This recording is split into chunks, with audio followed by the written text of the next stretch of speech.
CashFlow Diary Podcast, episode 258.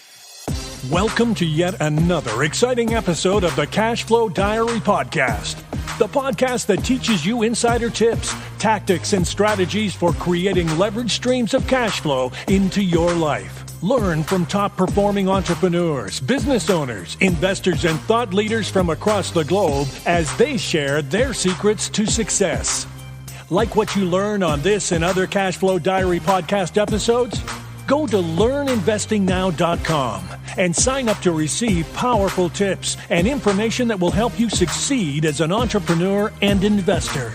Now, here's your host, investor, entrepreneur, business owner, educator, speaker, author, and master facilitator of Robert Kiyosaki's cash flow game, Jay Massey. All right, ladies and gentlemen, welcome to another episode of the CashFlow Diary Podcast. I am your host, Jay Massey, and I'm glad that you're here today because we're going to talk about one of the things that I think is most incredible about real estate investing. See, when it comes to many forms of business, I mean, say you wanted to be an inventor, or maybe you had the idea, maybe you think you're, the next social entrepreneur. You've got the idea for the next Facebook, the next social media thing, or maybe you have something so revolutionary that so many billions of people could use it and benefit from it. Well, that's great. I just know this.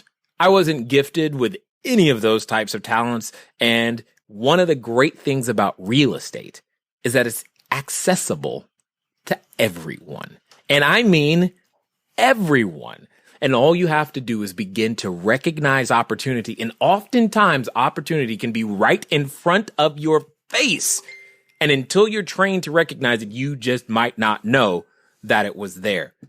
Today's guest, in my opinion, is definitely an expert of recognizing opportunity being right in front of his face. And more importantly, he's gone on to help hundreds, dare I say thousands, dare I say tens of thousands. In fact, he's impacted millions because he's been on shows like Good Morning America, CNBC's Power Lunch, as well as the Cash Flow Show. And now he's here with you and I to share his experience at how you can go from mailman to millionaire mailman using real estate and finding leads in significantly sneaky, awesome ways that you and I could use today, which I believe you're going to learn a lot from. So hopefully you're ready to take some notes, and let's listen to Tom Nardone. Tom, you there?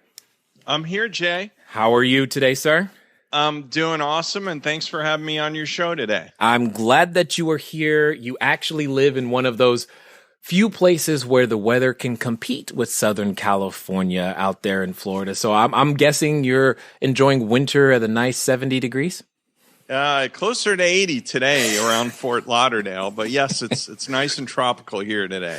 Don't you just love it? Okay, see, we just offended like half the audience right there. They're like, it's winter and they're 80 degrees in shorts. Yeah, that's just pretty much where it is. But I'm going to assume that you get to live where you love and invest where the numbers make sense. Exactly. So for those that don't know you, we're going to get into your story in a unique way. There's a question I like to ask nearly everybody that comes on this show. I tend to look at today's entrepreneurs, Tom, a lot like yesterday's superheroes. So, Superman, Batman, Robin, Hulk, whatever. I look at them because I think superheroes and entrepreneurs have a ton in common. For example, occasionally we get dressed up and use our superpowers to assist other people and solve their problems for them. Occasionally, we actually, maybe we get, we put on some tights or we think we can solve the world's problems and we do our best to tackle that. We actually take on the responsibilities of other people's issues. And obviously we do so for a profit. Now, a lot like superheroes, before there was Superman, there was Clark Kent. Before there was Spider-Man, there was Peter Parker. There's always an origin story. Very few of them are just born, hey, I'm a superhero. And they have this story of their transition from where they were to where they are. Something happens to them. So what we want to know is before being on CNBC, before Good Morning America, before helping other mailmen to find vacant houses, before even finding your first vacant house, who is Tom Nardone? That's a great way to to stage a question. And I would say who I am is I'm just really a guy who started out just looking for a better life for myself and my wife. I started as a postal person and got a job as a mailman here in Fort Lauderdale. Originally grew up in the Northeast and moved to Fort Lauderdale when I was just 19 years old.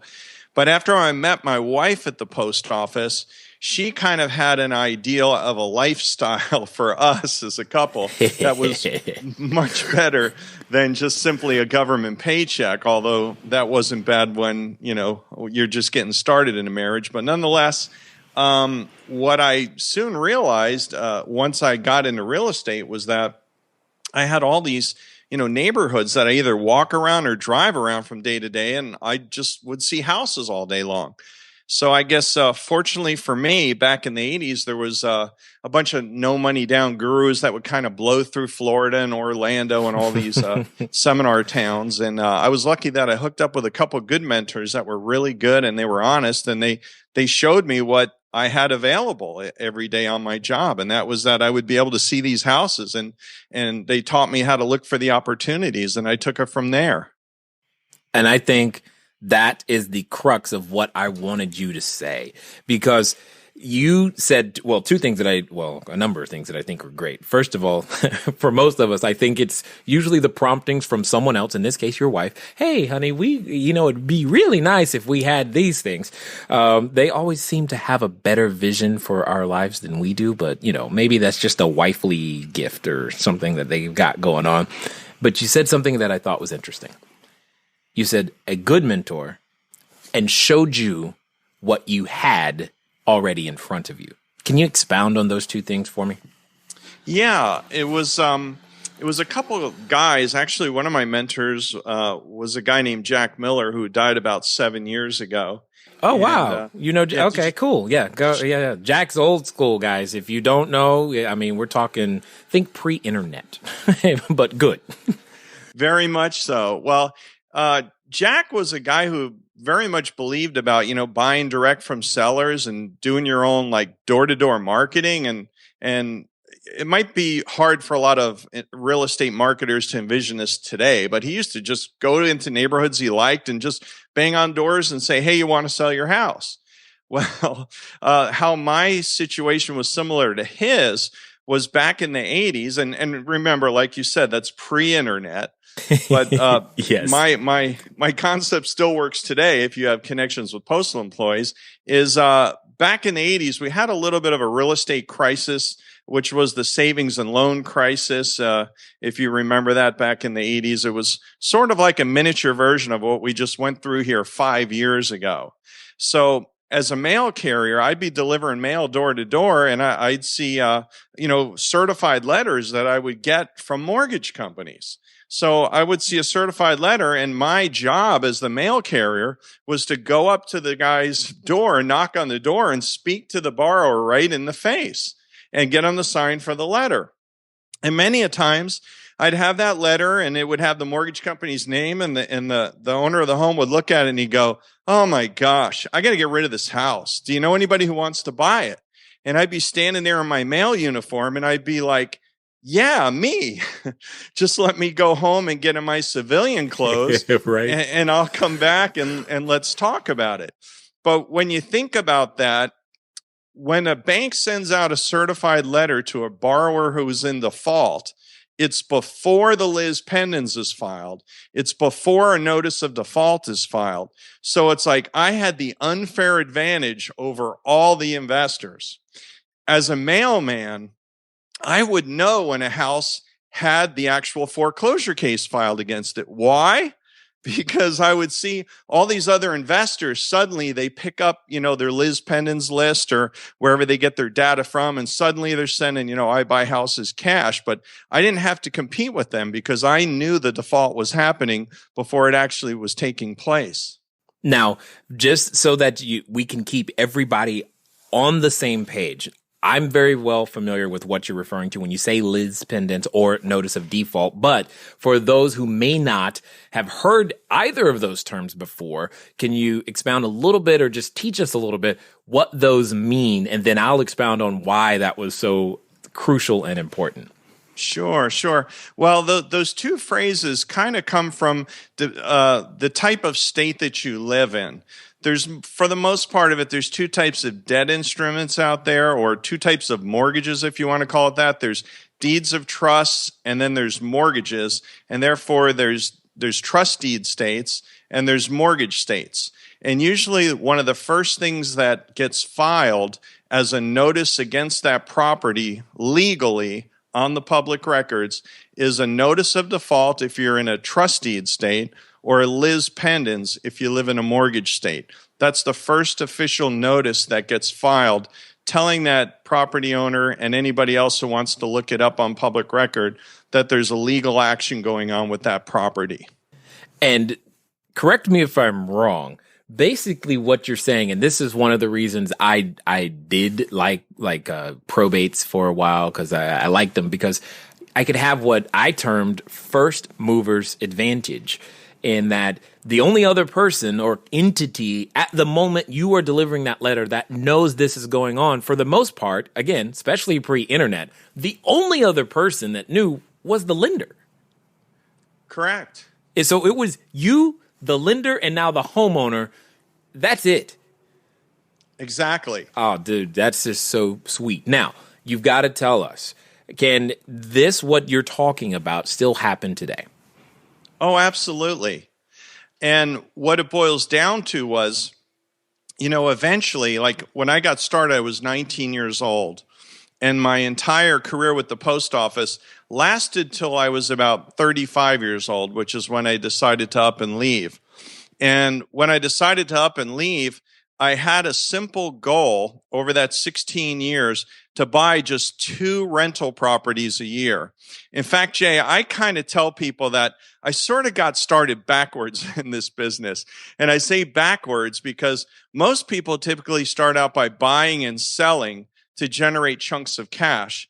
Well, I already had a post office government paycheck that automatically got direct deposited into my account every 2 weeks on Friday. So I didn't really have to worry about how I was going to eat and pay my bills. So I started just focusing on long-term holds. So when I woke up one day at age 35, I had 36 or 37 houses that I was renting out. And at that point, I realized, I got decent cash flow just from the positive cash flow from the rents. So then when I left my post office job, I started getting into more of fix and flip activity now that I had my daytimes available to me. Right. When I also I hope everybody picked up on this. You said something that I think not enough people understand. You just said your goal was 2 a year. It wasn't 200, not 2,000. You weren't trying to be a millionaire overnight. It was 2 a year, and you took a long-term approach. I got to know where that seed was planted, and because you had to make it okay. I mean, here at Cashflow Diary, it's one of the things that I'm consistently trying to say. Yes, I get that you can make 30, 50, 60, 70, 100,000 or more on a fix and flip. But at some point, you're going to need a consistent source of income. At some point, you're going to have to build and hold an asset. But no one likes that message, but you did. Tell me why. Well, I was really looking to build a steady cash flow for myself, that I wasn't constantly running on this treadmill of having to fix stuff up and resell it. And that the fixing and the reselling stuff was really okay with me, because when I grew up in New Jersey, from up north where I'm from, my dad was actually a police officer, but he moonlighted as a builder, and he built houses on the side.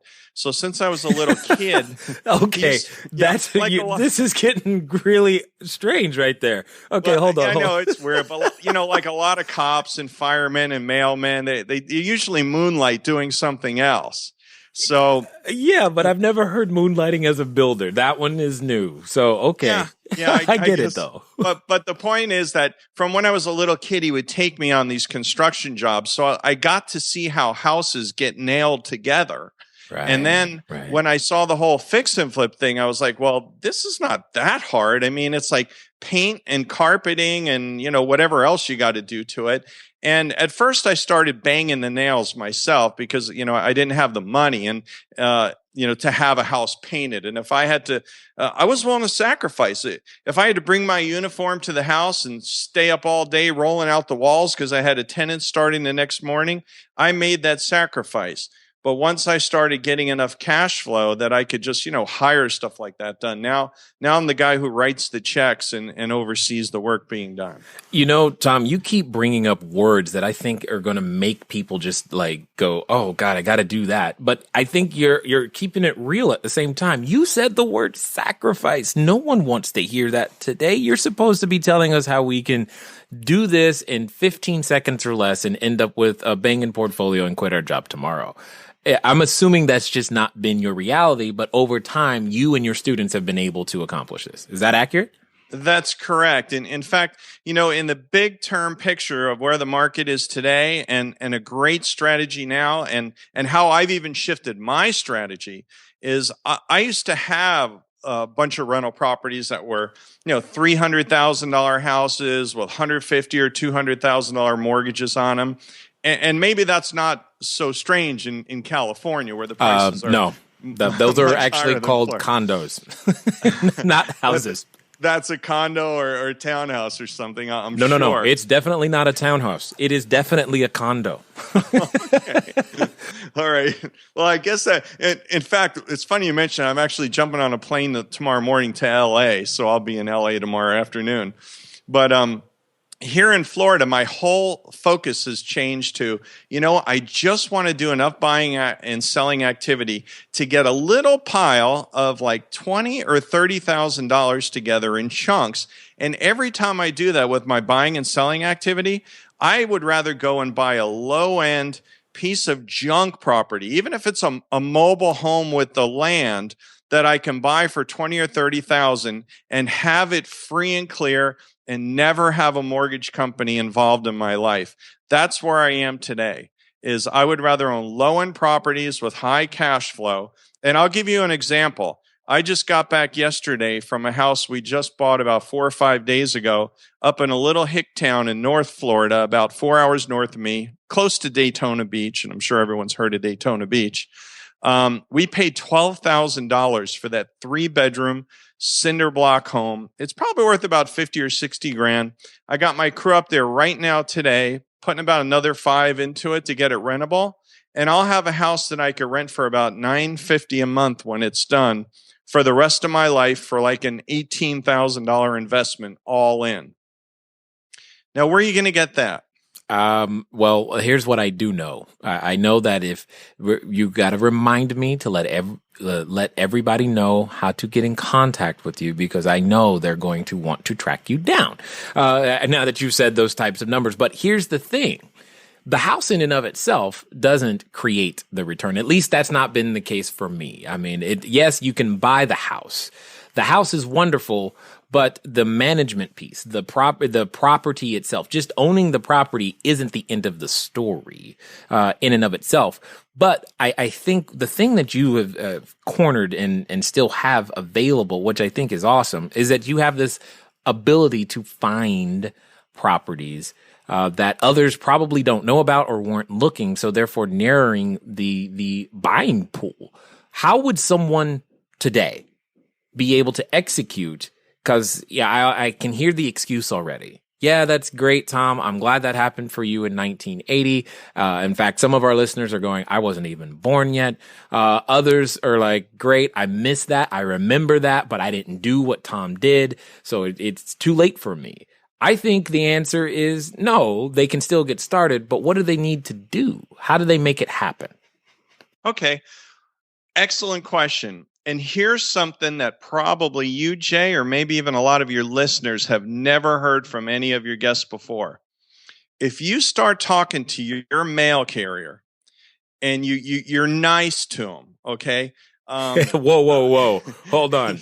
Nice to the mailman. This is new teaching. Keep going. Go slow, though. Nice to them. In fact, I want to tell your listeners, I want to ask your listeners, I can't see your hand if you raise it, but how many of you tipped your mailman at Christmas last year? You won't need to see their hand because I don't think anybody did.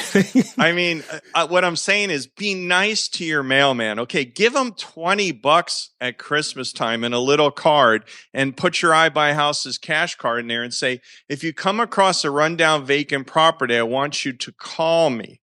If you give your mailman $20 for Christmas, that to them is a lot of money. They'll roll over and let you rub their belly. I mean, they in all due respect to the mail carrier, they see a lot of stuff that you don't realize they see. Now, let me just kind of follow up with a couple more tips on action steps of what to do with that mail carrier. As we mentioned, the mail carrier sees distressed situations. He sees when the bill collectors are after somebody or a mortgage company is about to foreclose on one of their borrowers. But what he also sees is just aside from the secret information like the mail that they're getting, he on a daily basis has a route of most of the cases 500 to 700 houses that he sees every single day. A lot of times, if he's the regular mail carrier, and the regular mail carrier is actually the official term for the guy who does the route every day. He's called a regular carrier. So if he's the regular carrier, he knows the conversations going on in that neighborhood, and he has access to lots of plain view information. Plain view information is, newspapers piled up in the driveway. The mailbox is stuffed with mail. The grass is uncut and it's too long. We've all seen a vacant house before where the blinds are wide open. You could see straight through the front windows, straight out the back windows, and you know that house is vacant. Your mailman, if he's the regular guy in that neighborhood every single day, doesn't even have to think of where those houses are. He knows the addresses right off the top of the head, and he should be able to rattle them off to you. Okay. Now, as you can possibly and probably imagine, that these are some of the super secret ninja secrets on lead generation, and it is awesome to be able to talk to actual people doing the work. And I'm hoping that you're enjoying this. Just keep listening, because this is going to be one of those episodes that I think, if it's not already, you're going to want to play and replay again. Now, you're going to hear the rest, and something I think is uncommonly special in this section coming up. In fact, so much so, I just want to get you right back to it. That sounds awesome. And for $20, that would be a worthwhile investment. Well, and, we further grease the wheel to say, and by the way, this kind of came from an investor luncheon we had years ago. And I still do this to today, is I was at an investor luncheon and people were saying to me, Tom, it's like, we know you're doing something just a little different from the rest of us to find deals, but what are you doing? Tell us. So I kind of told them the story that I just told you. And then I told them, but I've taken it a step further now, because I created a little CD. And on the CD, I talk to mailmen just like another mailman would talk to them. Because I know like all the shop talk and the buzzwords, and it's like, I actually speak mailman. It's like an official, it's an official word language. So I talk to the letter carrier like I'm another letter carrier, and I put it on a CD, and I just wrote with a Sharpie on the top. I said, hey, call me if you come across a house that meets these descriptions. And I kind of just run down in like a half-hour talk on the CD, all the different things I just mentioned to you about, tall grass, vacant houses, and all those things that they see on a daily basis that they don't even realize would be a great lead for a real estate investor. So at the end of the CD, what I do is I write my cell phone number on there, and mailmen, when they're in their truck all day long, a lot of them bring radios or CD players and stuff to listen to, and they need something to do out there. So I give them a CD, and they pop it in, and they go, wow, no one's ever given me one of those before. So I was at this investor luncheon, and I was telling these guys they just need to make, actually when I first started doing it, it was on a cassette tape.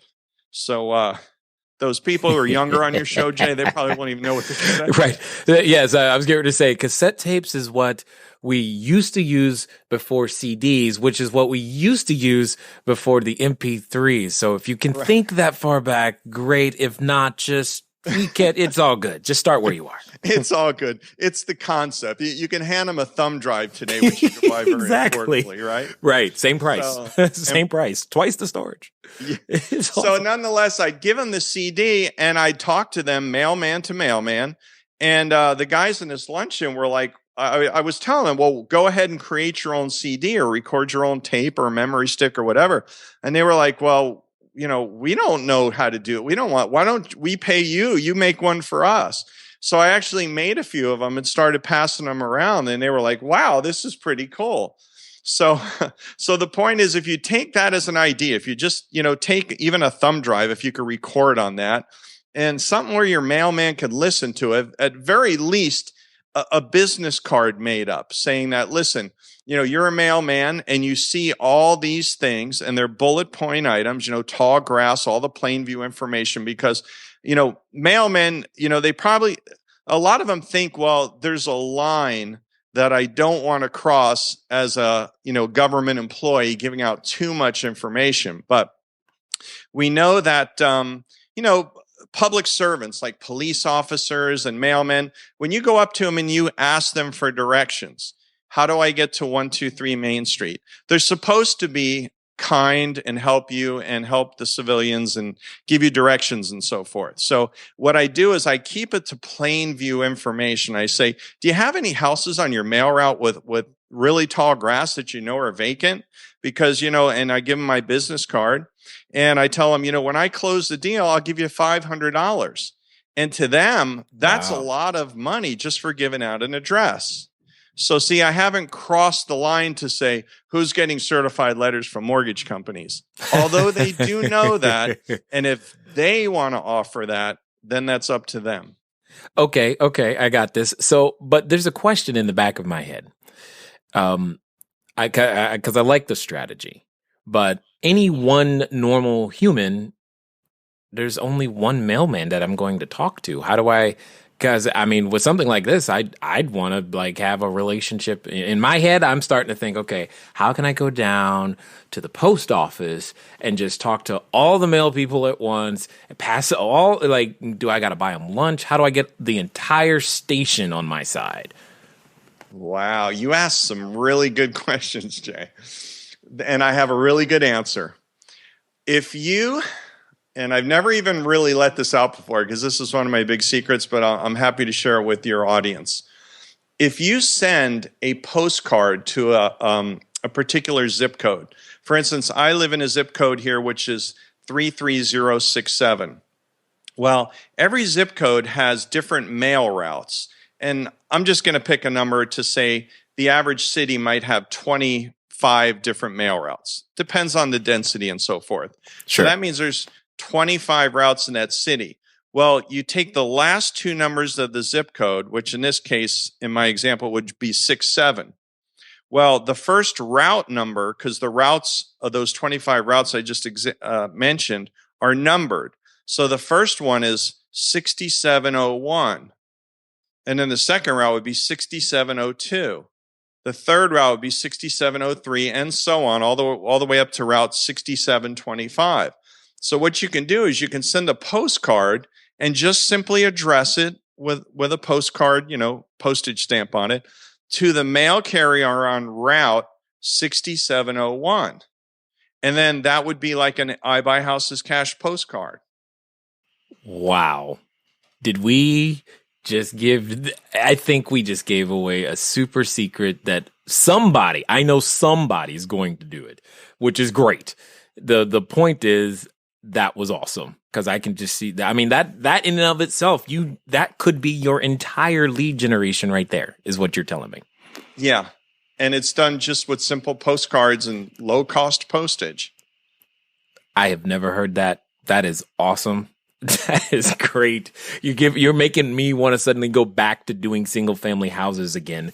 When you say things like that, it's like, wow, okay, that could totally work. So what are some of the other uncommon things that the postal carrier knows that we don't know that they know? I mean, does this, say, for example, if I wanted commercial assets, does the same thing apply? In that case, I would say the ownership of a commercial building is typically in a different place. It's a lot of times it's corporate entities that own commercial buildings. I imagine it could apply, but a lot of this has to do, and I know you like multifamily and more commercial stuff, and I kind of started single family. One reason I stay in single family is the negotiation is tipped way in my advantage, because the owner of a single family home is much less sophisticated than the owner of a multi or a commercial building. I think you'd probably have to agree about that. Well, some of them, I will say. Okay. I will say that. I will say that. Depending on the size of the building, yes, absolutely. Because there is a size of building where you're still dealing with the very same person. You really are. Okay. Got it. But I know in the lower value ranges with single family houses, if you're dealing with people, that are less sophisticated than you, not to say that you're going to take advantage of anybody, but usually the lower that you go down the economic scale of price range, the sellers really care less about the price they get for the house. They really just care about getting out of the uncomfortable circumstances surrounding the ownership of the property. And Okay, hold on. my students that. I need you to say that again so that everyone listening can hear that someone other than me said, don't focus on price, but solve the problem. So say that again, because they don't hear it enough. And I need more people touting that very message. Okay. I have to give credit to one of my early mentors, Warren Harding, again, who died decades ago, but his phrase he told me is this, and I'll never forget it. It's not about the bricks and mortar of the property. It's about the uncomfortable circumstances around which the ownership revolves. Yeah, exactly. I hope you guys pick that one up too and run with it, because that is the key to all of the crazy, like, why would someone, what'd you say you bought it for 12 grand? Why would someone do that? Well, that's why. That's a very specific why, because in that specific circumstance, why did she sell for 12 grand? The house is worth 50 because she was 4 years back from paying her tax bill on the property, and somebody had the tax certificate on it, and they were threatening to file for a tax deed, and she knew she had to sell the house to pay the taxes. Exactly. And the house I bought before that, Jay, I'll tell you, the last two I bought before that, one guy was incarcerated. He was going to prison, and he had 2 weeks to sell everything he owned. And we bought the house at a great deal. And the guy before that was actually being deported out of the country. He was here illegally, working under the table, bought a property, bought a mobile home with land, with cash. But when he was being deported, he had 2 weeks also to sell that, or he was gonna lose everything. Okay, I just want to make sure I heard that correctly. You said he was on his way to jail and you had to buy the house. Yeah. That's awesome. Okay, that's a problem that I'm like, yeah, that's an emergency situation. That totally qualifies. Would never, ever think to have a marketing campaign. If you're on your way to jail and need to sell your house, call me. But, hey, okay, I'm in. And you said the second was, if you're being deported and need to sell your house, call me. That's really, okay, awesome. You truly solve problems. And that's exactly what this whole thing's about, is about problems, not properties, in so many different ways. This is excellent. So now that you've managed to amass your own portfolio, tell us a little bit about how you spend your day, because if your day is anything like mine, you're like, man, I don't know what I might be doing right now. Well, my day consists of really cherry picking deals now. Right. And we're at a peak in our market. Now, maybe you see the same thing, Jay, in California, because here in these sun and sand states that we have, Boy, I kid you not. Some of our neighborhoods in the last 5 years have tripled in value from the low they hit. So a lot of guys are cashing in, including myself, because it hasn't been all peaches and cream. I have seen the highs and I've seen the lows. And in 2005, I had a hurricane rip off all 37 roofs in one day. What? So, yeah, let's not go there. Wow. But it is what I said. So, I've had the thrills of real estate ownership, but, hey, it's an imperfect world we live in, and there's storms and there's earthquakes probably over your way. So, right. Stuff happens, as the bumper sticker says. Well, yeah. But I like the just so that everybody knows, the word thrills was in quotation marks. It is, but that is one of the real risks, especially when you said 37, 36, 30, how many ever properties it was. But all of them? It didn't skip one? All of them, including the house that I lived in. And I remember I had 5 or 6 properties I was rehabbing at one time. I just put brand new roofs on, and the roofs got ripped off.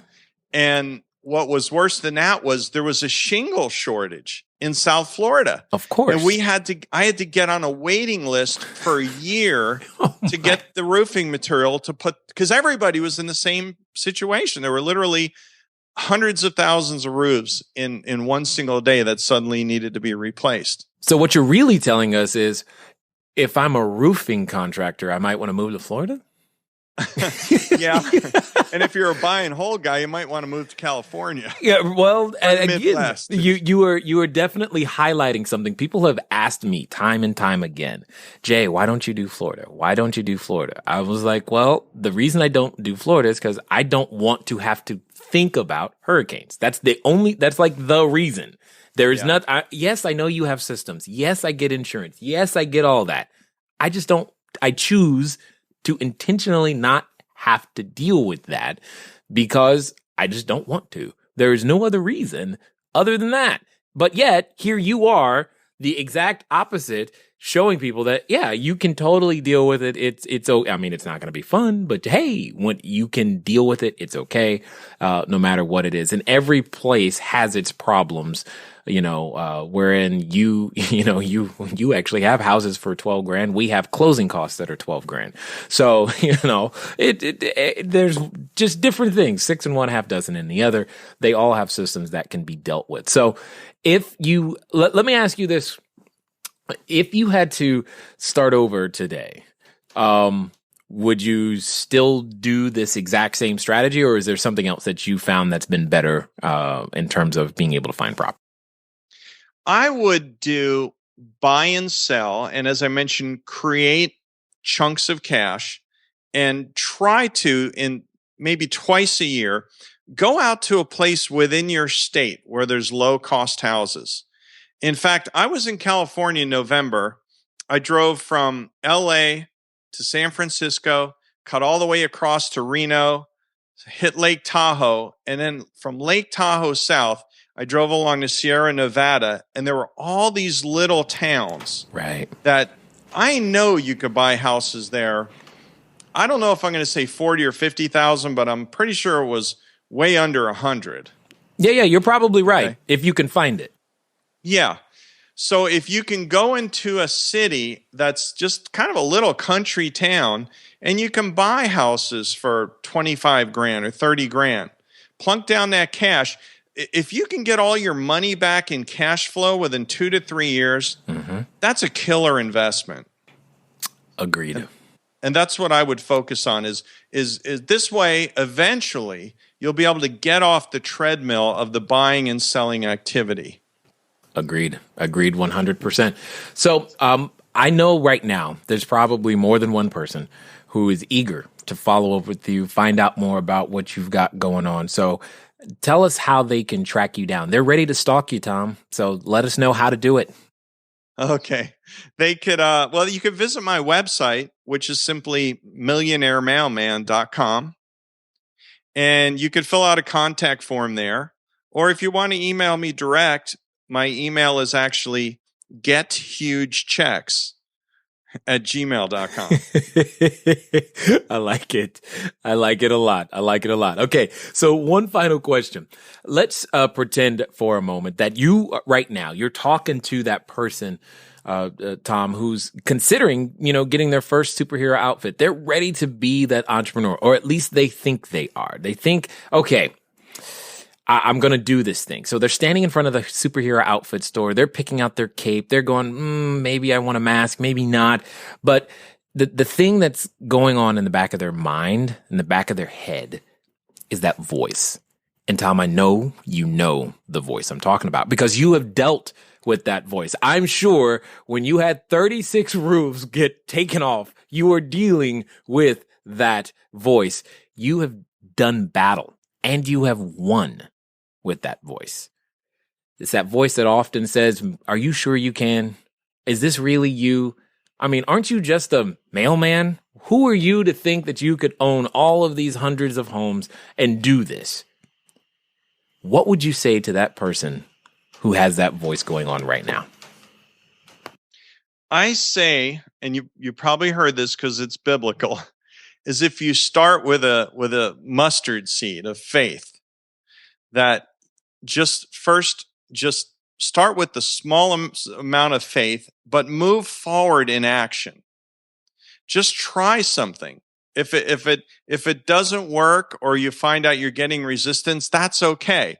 But find a mentor, first of all. Find a mentor or a good coach who understands the way, who's willing to give you the right information, and then just stay in action moving forward.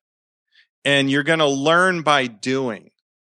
You really learn by those experiences. You can hear it 100 times. And Jay, I'm sure you have students or you've heard of people that they just get paralysis of analysis and you really learn by doing. So don't overanalyze stuff and just pick one model in real estate that you want to do. Right. Pick one marketing channel even. And a marketing channel is just one way of finding deals. Don't try to do 4 or 5. Don't try to send direct mail. Don't try to do focus on probates. Don't try to door knock for foreclosures. Just pick one of them till you get good at that one and get good at that one marketing channel before you open up another and work hard at it. And learn from the experiences. And that's really how you learn. With laser-focused hustle, I like to say. But laser-focused hustle on that one activity. Agreed. I like it a lot. I definitely want to say I thank you for bringing something completely uncommon to our audience today. Hopefully those of you listening, you understand exactly how much value you just received. Sir Tom, thank you again for making those deposits here. We will do our best to take action on what it is that you have given us today. Thank you very much. You're welcome, Jay. Thanks for having me on the show today. All right, ladies and gentlemen, you know what time it is. It's time for you to move at the speed of instruction. If you didn't hear it in my voice, let me repeat it. Go do what you just heard. No one listening to my voice has an excuse anymore on, I can't find a lead. Yes, you can. You just learned how today. You know exactly what to do. You're like, Jay, I missed it. Well, hit rewind, play it again, and play it until you get it, and play it until you do it. And I think this is something you could execute within the next 24 to 48 hours. It's been fun talking to you guys today. I look forward to talking to you soon. Until next time.